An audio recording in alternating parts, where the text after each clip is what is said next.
Welcome sa isa sa pinakasikat na tambayan ng mga rider at traveler dito sa Cavite at Batangas, ang Caibiyang Tunnel.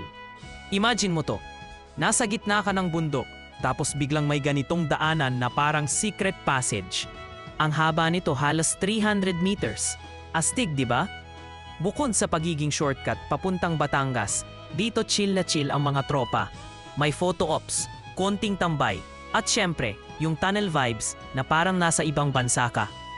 Pag nasa loob ka, ramdam mo yung lamig ng hangin at yung echo ng tambutso.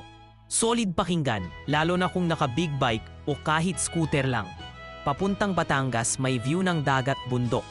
Kaya kung trip mo ang ride na may halong adventure at view na nakakawala ng pagod. Caibiyang Tunnel, mga bossing, isa to sa ride spot na siguradong babalik-balikan mo.